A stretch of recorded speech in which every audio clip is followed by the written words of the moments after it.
It's baffled scholars for 2 millennia.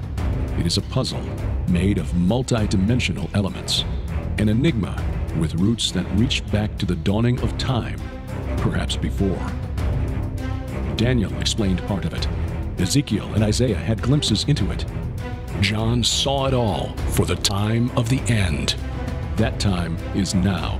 Join Derek and Sharon Gilbert on a journey that spans the course of history, from Eden to Mount Hermon, from Hermon to Babel, from Babel to Rome, from Rome to the cross, and from there to us. Biblical prophecy is coming true before your eyes, and to understand it, you must discern the times both then and now. It's time to unravel the threads of this all-encompassing prophetic paradox.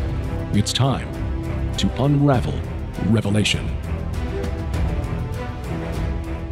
Welcome to Unraveling Revelation. I'm Derek Gilbert. I get to be Sharon Gilbert. Mrs. Derek Gilbert makes me so happy to say that. Well, welcome.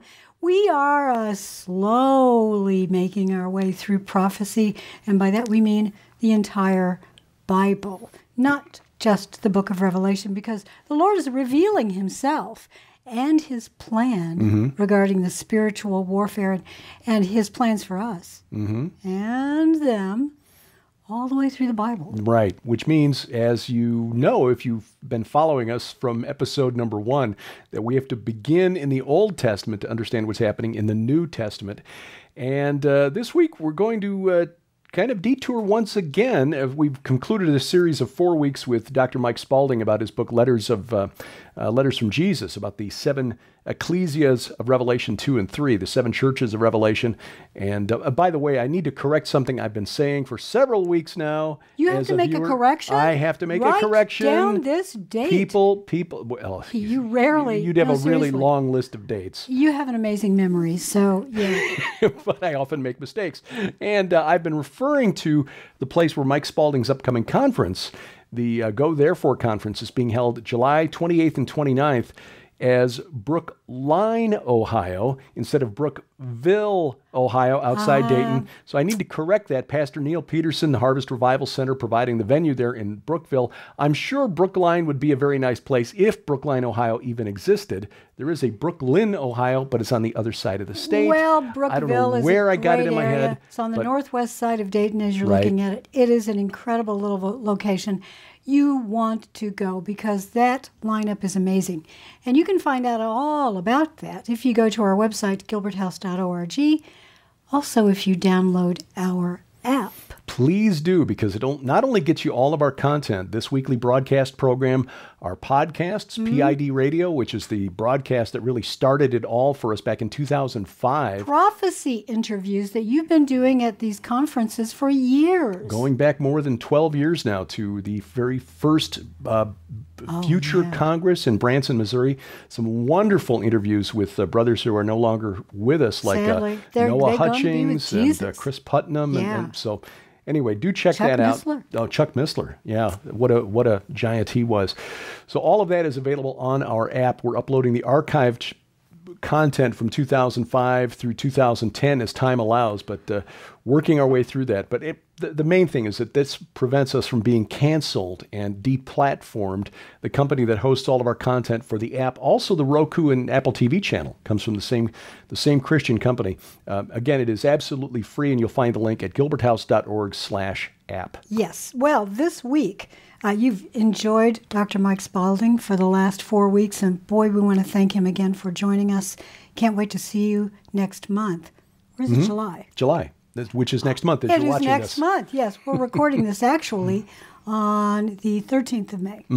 So tomorrow actually will be the 75th anniversary of the founding of Israel. That is right. That is right. So history revolves around that little patch of ground, and specifically around that 35 acres called the Temple Mount. It does indeed. Yep. Well, we're going to go to a book that just gets forgotten all the time. I know I tend to forget it, but when we were in Israel recently, we got to spend some time in the area up in the north, Samaria, where our Lord spent a lot of his time. Yeah. And one of the cities was Capernaum. Yeah, Samaria and the Galilee.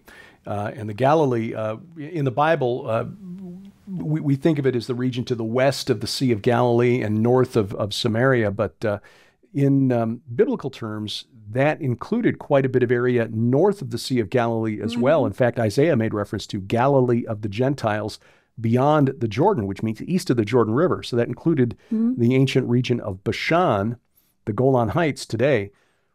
And this is where Jesus based his ministry. He moved after the arrest of John the Baptist from Nazareth to Capernaum, which is how most of us pronounce it. But we were told it's actually kfar Nahum. Yes. One of our tour guides, Messianic Jew by the name of Ron Silberman, who was a wonderful, wonderful job. All three of our tour guides were just absolutely wonderful. But he said, no, this is why it is called Capernaum, because that's how the Greeks heard the Hebrew, but kfar Nahum, the city of Nahum, the prophet Nahum. Hence going to the book of Nahum, or Nahum as we usually pronounce it. It's one of those, it's only 3 chapters. It's small. It's a vision that he had, and it's of the destruction of Nineveh. And this really does connect to the section we're getting into in the book of Revelation, where we see the judgment of the whore of Babylon.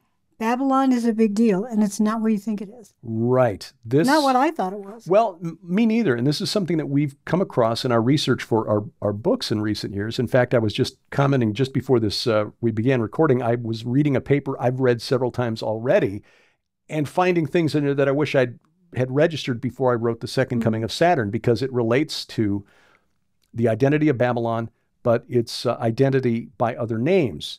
The name Babylon did not only apply to the city of Babylon. We also need to remember that in Hebrew, the words Bab-el don't always refer to Babylon. Sometimes it refers to Babel. And that doesn't refer to Babylon either. So we need to understand that. But we're going to start with the prophecy of Nahum. It simply means God gate. And nearly every city had several gates that were dedicated to different deities. They were God gates. So to be a city, you had to have a god ruling over your city. So you had at least one god gate. Right. And every city in ancient Mesopotamia was known to have a patron deity. People groups like the Assyrians or the Babylonians had patron deities or a king of the pantheon. The Canaanites, for the Canaanites, that was Baal. Or a queen. Or a queen. For the Assyrians, it was ostensibly Ashur, which was just Enlil or El by a different name. But when we look at the importance of Ishtar, who was Astarte of the Bible, but also Inanna of the ancient Sumerians, you see that she was really, really important as well, as was the god Nabu. Yes, now that's a surprise. If you've been watching our programs for a long time, then you have heard or read our books, you've heard of Nabu. Briefly, he's in charge of writing, keeping accounts. Probably keeping history, writing things about the gods, writing curse tablets. You could just about name it. Anything that's inscribed, he was the god of that. He taught the humans all about writing down their voices. The word in your hand, that was power. But also he kept accounts, as in he was the accountant. Right. He made sure that the tithes to the temples were tracked. In fact, at the site of ancient Babylon, it wasn't long ago that they found a small temple dedicated to Nabu of accounts. He was the accountant. He kept the ledgers.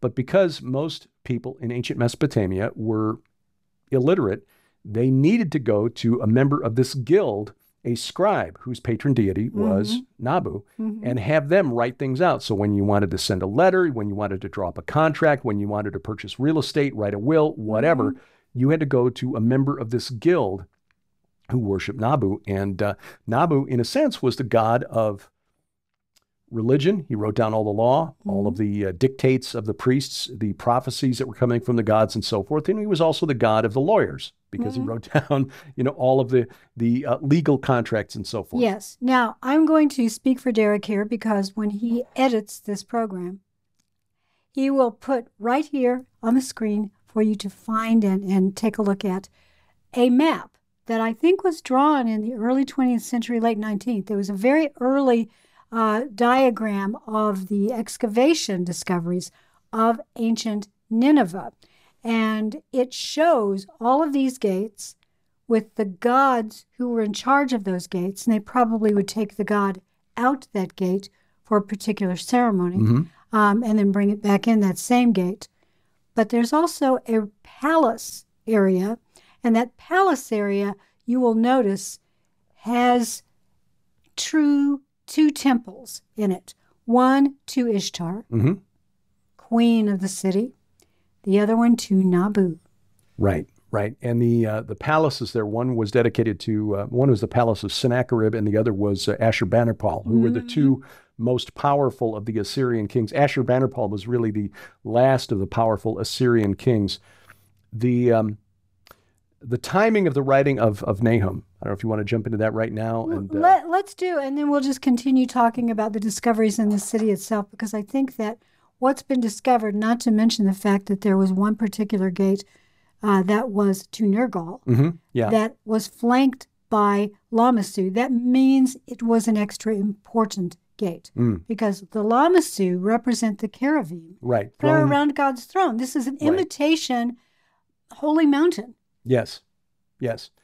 They represented the divine protectors of the god. Yes. And interesting that this was to the Nergal gate, because Nergal was the gatekeeper of the underworld. He was a plague god, later equated with, well, not later, because at this time we'd already had the Greeks emerging as a people, but the Canaanites certainly knew who Resheph was. Resheph was the equivalent deity to the Canaanites who lived around ancient Israel. The Greeks and Romans referred to this deity as Apollo. Yes, but remember, remember, excuse me, that when we think of the underworld, we tend to think, well, they're going to hell. Why would they do that? No, that was where the infernal, which just means the underworld, the infernal councils met. So in order to meet with your God, you had to go through his gate, the keeper to the gate of the underworld, and you had to get his permission. In fact, it said there were as many as 9 gates, but usually you see 7 in the poems. So the idea of this is where you would go to worship your pagan deity. Now, did they call them pagans? No, not necessarily. There are many even today who do not worship the Creator as we think of him. They worship someone else and call him or her the Creator. So this is very sad, actually. Right. What's important to remember as we're talking about all this, number one, we are not polytheistic. These entities worshipped by the pagan neighbors of ancient Israel, the Assyrians, the Babylonians, the Akkadians, the Canaanites, Greeks and Romans, Egyptians, their deities were real, but they were fallen angels. There was only one creator, and that is the God of Abraham, Isaac, and Jacob. Exactly. And so to communicate with the ones who were in Tartarus, you had to go to the underworld. Right. And it's a very old practice that I write about in the book, The Second Coming of Saturn, that we can trace back through archaeology to at least 3500 BC and probably even much older than that. Now, the prophet Nahum, one of the so-called minor prophets, meaning that they're not, it's not that they're unimportant, it's just that they are not, they didn't write as extensively as Isaiah, Ezekiel, Jeremiah, Daniel even. Right. But Nahum's prophecy very narrowly focused on the destruction of Nineveh. He wrote toward the end of the Assyrian Empire. He was probably about a century after the prophet Jonah, who preached repentance unwillingly on the streets of Nineveh, and the people repented and were spared. Now, Nahum comes along in the 7th century BC, probably just after the time of Isaiah. Based on the clues in here, probably between 663 BC, which was when the Assyrians sacked the Egyptian capital of Thebes, and 612 BC, which is when their capital of Nineveh was sacked by Nabopolassar and the Babylonians. Nabopolassar was the father of Nebuchadnezzar, who we know as the one who destroyed Jerusalem. Now, before we start reading it, I just want to make another point, and that is it's tradition that the city of Nineveh was established by Nimrod. However, when you read about Nineveh in Genesis 10, there are some translations that try to take a look at who's the subject of this clause, And it's possible that it was actually established by someone called Ashur. Mm-hmm. That's the which is difficult the name thing. of a deity. Yeah, that's the difficult thing in Hebrew, because Ashur means the country Assyria. It means the capital city Ashur, and also means the deity Ashur, who was the Assyrian Enlil. So is it possible that it was both? Well, that was the deity he worshipped? I think so. And I think that the point of the Tower of Babel, which again was not at Babylon, because Babylon was not yet created for at least another 1,000 years, that the point of the Tower of Babel, which was built at Eridu over the temple of Enki, the Lord of the Abyss, was to reestablish contact with those entities in the netherworld. And I speculate on this. In fact, in the book, The Second Coming of Saturn, I think Nimrod was trying to reestablish that contact. Yes. And Eridu was very, very important. We'll talk about this as we get it deeper into this study. But yeah, I think it's possible that the answer is yes to both. Nimrod and his chief deity, who was Ashur, it's a Enlil, floor wax and a dessert topping. But the key to remembering why this is relevant is that this entity, Enlil, Ashur, El, Molech to the Hebrews, we believe was also Shemiyaza, the leader of the Genesis 6 rebellion, who for his rebellion was sent to the bottomless pit. That's why you wrote The Second Coming of Saturn. Right. We are going to take a break. Yes. Because we're halfway through. We've already used up a lot of your time. So we're going to take a break, and then we'll come back and we'll actually begin reading it. We've recorded a lot of video over the last 8 years, and we're truly thankful that so many of you have been blessed by our teachings, presentations, our travel augmentaries of our tours through Israel. But sending videos to other parts of the world can get expensive. So we've now made all of our video content available on demand. Stream our video in full HD with instant access at gilberthouse.org/video. And during the months of May and June, you can save 20% with promo code VIDEO20 at checkout. That's VIDEO20. Video on demand for as little as $3 for 7 days access, and 20% off with promo code VIDEO20. But if you prefer DVDs, that promo code works for you too. Log on to gilberthouse.org/store, use VIDEO20 at checkout, and save 20% on all DVDs. 20% off all streaming video and DVDs with promo code VIDEO20 at gilberthouse.org. Welcome back to Unraveling Revelation. I'm Derek Gilbert. I am Sharon Gilbert, and grab your water or tea or coffee and just relax with us for a little while. Learn a bit more about the Bible, because we have learned, because we're trying to. That's the thing, when you try to teach something, you're forced to get in there and try to learn it. So we're delighted that you are taking this journey with us. The prophet Nahum, he wrote some very descriptive passages. It's almost like a screenwriter. Sometimes. He did. And as a reminder, the reason we even dug into this was because of our new friend Ron Silberman pointing out that the name of Jesus, the city where Jesus based his ministry after the arrest of John the Baptist, Capernaum, is Kfar Nahum, the city of Nahum, so named. And so we looked at the prophecy of Nahum and realized, wait a minute, now he prophesied the destruction of Nineveh, but what's the significance of Nineveh? And when you start realizing that Nineveh was, this is a spoiler that we will delve into deeper in the weeks ahead, Nineveh was also referred to as Babylon in ancient Mesopotamia. Exactly. And the other part, well. And maybe this is one of the reasons that the Lord called his disciples from that region. Right, from north of the Sea of Galilee. So, so we'll dig into that a little bit more, because when we assume that we start analyzing the destruction of Mystery Babylon, which we touched on, before we get back to that, the woman seated on 7 hills, maybe Babylon does not refer to the city of Babylon in Iraq. Maybe it doesn't refer to, any place that we previously thought of. So let's look at what Nahum had to say about the destruction of Nineveh. Again, written sometime toward the end of the 7th century BC, but prior to 612, when Nineveh was captured and destroyed by the Babylonians. An oracle concerning Nineveh, the book of the vision of Nahum of Elkosh. Elkosh is a village that no one has positively identified. There are some who think it's in the Galilee. There are others who think it's in northern Iraq on the east bank, or somewhere near the Tigris River. And in fact, the tomb of Nahum is in Iraq today. It's had to be it had to be reinforced because the Islamic State tried to destroy it. Well, exactly. There are a lot of areas in and around old Nineveh that the Islamic State has destroyed. Right. Some of those gates, in fact.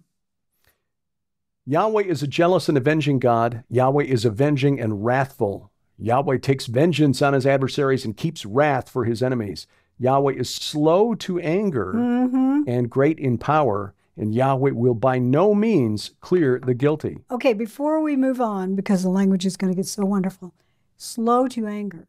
He's warned them for a long time. For 100 years. The Assyrians destroyed the northern kingdom of Israel in 722 BC.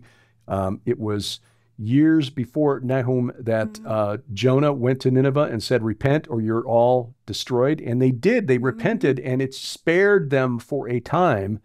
But clearly they went back to their evil ways. They did. The Assyrians were notoriously cruel. When you look at the artwork on the palaces in Nineveh and Ashur, the Assyrian kings loved artwork showing how they treated their captives. You did not want to be captured by the Assyrians in battle. You were better off just falling on your sword.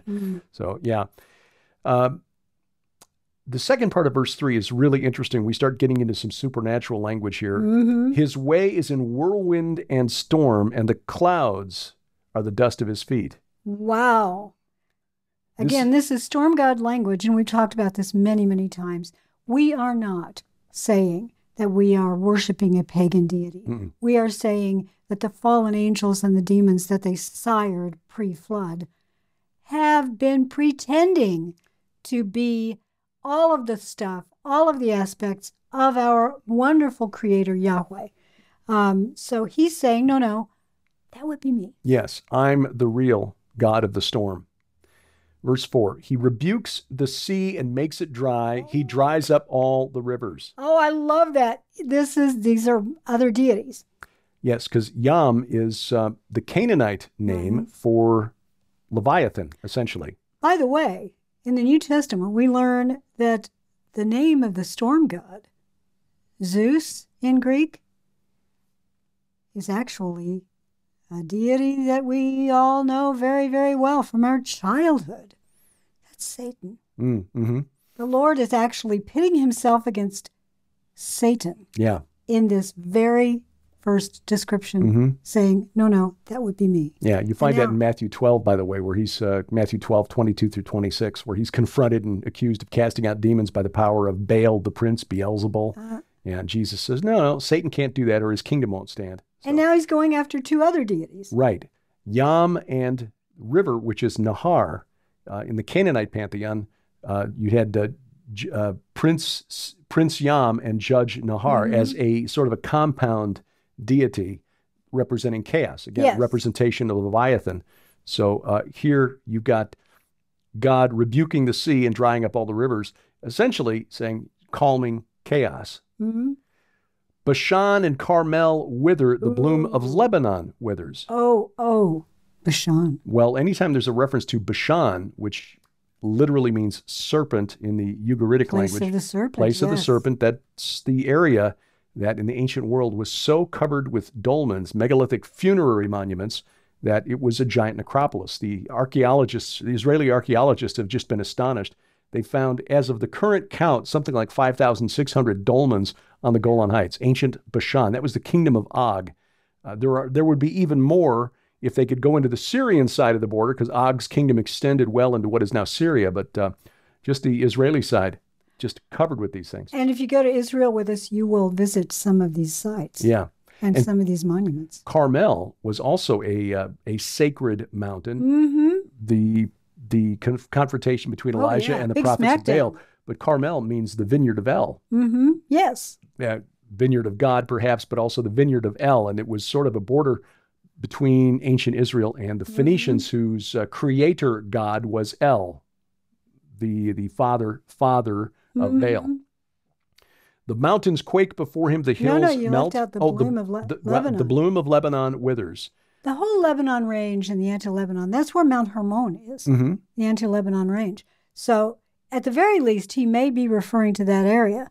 But there are a lot of old poems and invocations that take place in that area. And we see in Ezekiel around chapter 28, 29, the references to the trees of Lebanon that were thrown down to Sheol. Yes. And it was it's pretty clear in the prophet Ezekiel, which is after Nahum, right. But it's clear that that's a reference to supernatural beings and not imported lumber. Well said. The mountains quake before him, the hills melt. Given that he's making, I mean, he walks and the earth quakes. Right, but also given that the mountains are often used to to describe these fallen supernatural beings. We see that in First Enoch, but also the stones of fire in Ezekiel chapter 28. That may be not just be a reference to geology. Probably not. Yeah, but even as it stands, the mountains quake before him, the hills melt, just showing that his power is superior to that of creation because he is the creator. And to these deities that claim they are the power of creation. Right. The mountains quake before him, the hills melt, the earth heaves before him, the world and all who dwell in it. Who can stand before his indignation? Who can endure the heat of his anger? His wrath is poured out like fire, and the rocks are broken into pieces by him. First of all, that last line is in Elijah, one of my favorite oratorios. But if you go back to the very first verse, it says, it is an oracle, and it's naming in the description. Eventually we get to where this is actually against Nineveh. But here's my question. We've got the whole world involved in this, where it says, who can stand before his indignation? Who can endure the heat of his anger? His wrath is poured out like fire, like a volcano, and the rocks are broken into pieces by him. That's the line that's from. But this is like a volcano, an earthquake, a storm. Every natural disaster that you can name is taking place. And it says, it is in verse 5, it says, the world, the earth heaves, the world and all who dwell in it. Now, it either means those upon the earth or those in the earth.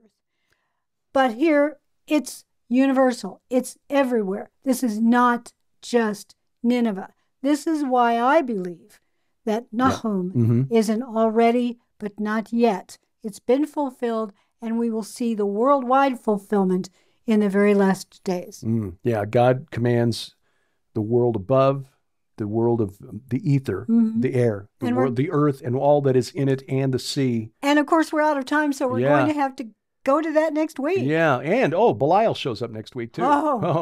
Don't miss it. Thank you for watching. This is Unraveling Revelation. Unraveling Revelation is a viewer-supported outreach of Gilbert House Ministries.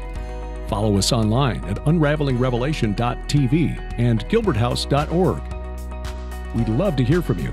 Contact us through our websites or drop us a line at P.O. Box 78, Crane, Missouri 65633.